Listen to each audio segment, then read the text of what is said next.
크리스찬의 강신입니다. 예, 그 기존 이때까지 예, 이 민주당이 포항에서 한 지역구 선거구에 예, 2명의 후보가 이렇게 아직 허대만 예. 도당위원장 아직 발표를 안 하셨는데 예, 두 분이 나올 거라고 예상했는데 그런 경우는 처음이라고 보거든요. 예, 예.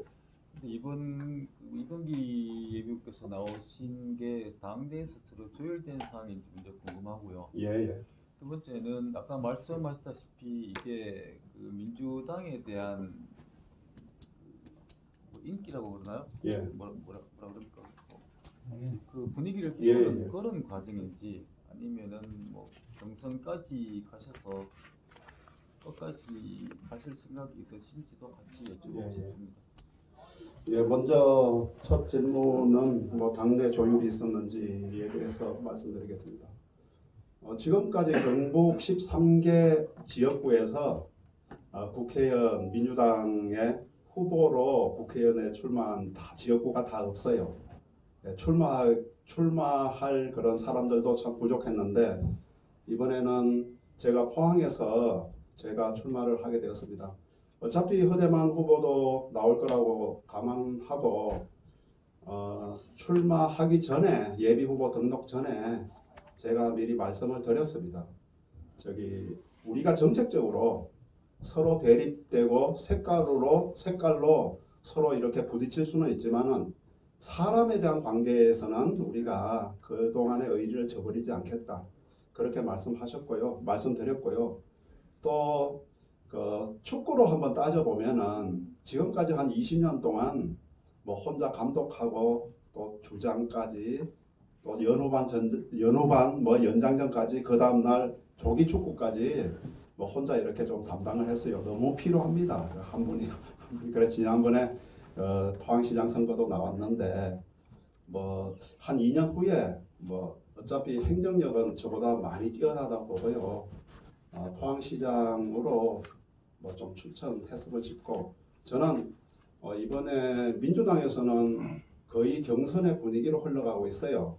네, 그래서 경선은 어떻게 룰이 이제 공천심사위원회에서 룰이 정해질 텐데 당원 50%, 시민 50%로 정해질 가능성이 높습니다. 그래서 저는 예비 후보 선거 기간 동안 당원들한테 좀 임팩트 있게 다가가고 또 우리 시민들한테 대중성 있도록 이렇게 홍보해 나갈 작정입니다.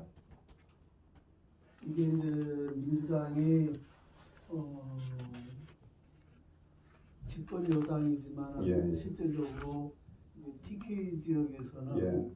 이제 민주당의 취약지가 아마 TK 지역에 예. 이렇게 보이고 그 다음에 이제 지난 지방선거에서 민주당이 TK 지역에서도 예. 상당히 선전을 해서 포항 지역에서만 또 이제 시의원, 도의원이 많이 이제 배출되고 또 아까 이야기했던 허대만 위원장이 상당한 투표를 했단 말이에요.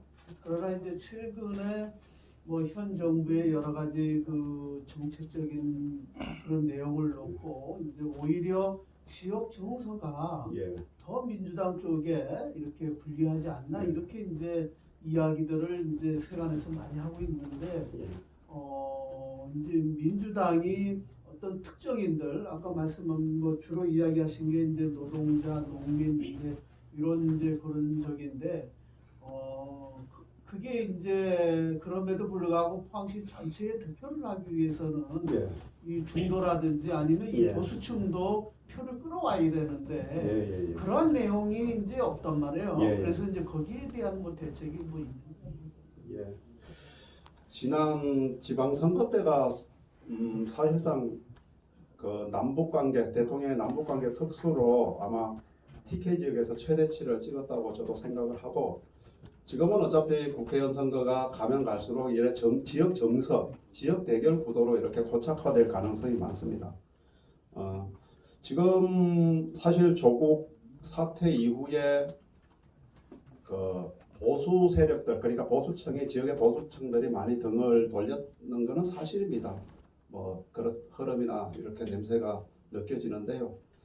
우리 민주당이 그간에 가져왔던 그러니까 그 시민들한테 읽혀지는 정서는 대안 없는 싸움꾼만 이렇게 싸움꾼이지 않나 이렇게 생각을 하고 있는데 저희들도 그동안에 가졌던 보수 지역 내에서 정서 외에 새로운 진짜 포항은 새로운 창의력과 정치적 상상력이 앞으로 포항을 좀 이끌어야 된다고 그렇게 생각을 하고요. 예, 저도 지금 기자회견문에는 사실 저에 대해서 과거 싸워왔던 그러니까 활동해왔던 거에 대해서 많이 밝혔는데요. 앞으로는 진짜 지역에서 필요한 그러니까 보수 세력들 그리고 진보 세력들 같이 어우러질 수 있는 그런 정책들도 개발하고 그리고 또 그런 분들에게 정말 낮은 자세로 그렇게 다가가겠습니다. 예, 말씀하십시오. 네, 여기 보면은 이제 이기는 민주당 이렇게도 써놓으셨는데요. 이번 총선에서 과연 우리 포항 지역 같은 경우에 또는 경북 지역에서 민주당이 한국당을 이길 수 있을 것인가 하는 건 상당히 회의적일 것 같은데 그 총선 전망을 어떻게 하시는지 그리고 포항에서 승리할 수 있는 어떤 필승 뭐 전략이 있으신 건지 궁금합니다. 예, 뭐 질문 감사합니다.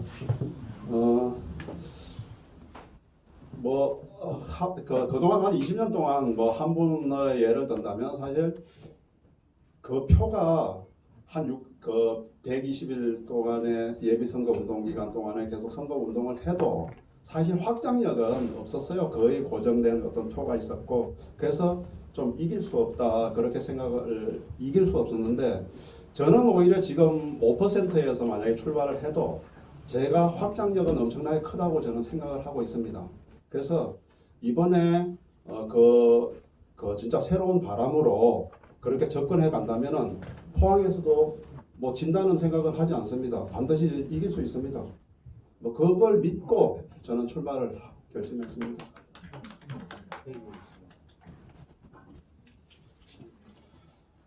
필승 전략은 저의 확장력입니다.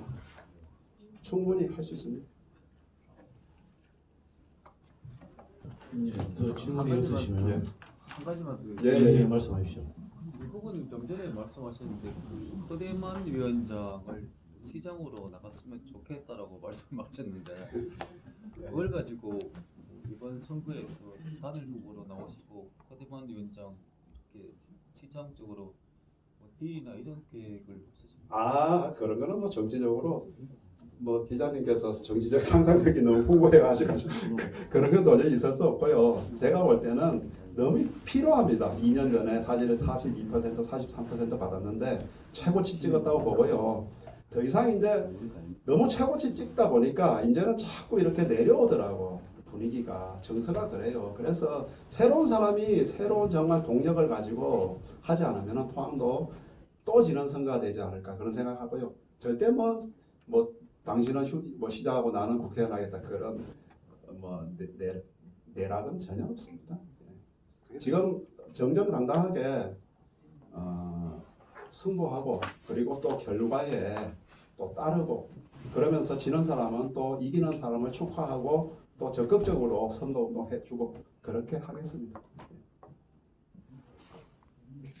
여기 내용에 보니까 이제 5천의 SRF 문제를 좀 해놓으셨는데 얼마 전에 왜 주민 소환도 했다가 조금 뭐 이렇게 실패했다고 할까요? 뭐 이렇게 됐는데 뭐 해결 방안이 있으십니까? 저는 그 부분에 있어서는 중도 입장이 아니고 명확하게 그거는 폐쇄하고 주민 동의 절차를 새로 거쳐서 이전해야 된다고 생각합니다. 예. 사실 그 과정에 있어서 과정부터 좀 투명하지 못했어요. 뭐 관변단체 몇 사람들끼리 해가지고 설명회 하고 그런 식으로 해가지고 사실 고도 제한 구역이라는 거는 누구나 알고 있어요. 진짜 유해 물질이라는 거는 어떤 굴뚝을 높이는 거는 확산 효과 때문에 그렇게 하는데 그게 34m 같으면 만약에 역진층이 발생하면은 아파트 시층 높입니다. 정말 어린 아이와 어르신들은 정말 폐에 치명적인 상해를 가할 수 있기 때문에 저는 뭐 시하고 어떻게 이게 뭐 절차가 좀 문제가 있다 아니면은 이전 비용이 많이 든다 그런 내용은 일단은 이전하는 걸로 방점을 찍고 이후에 논의해야 된다고 생각해요. 저는 반드시 이전해야 된다고 생각합니다.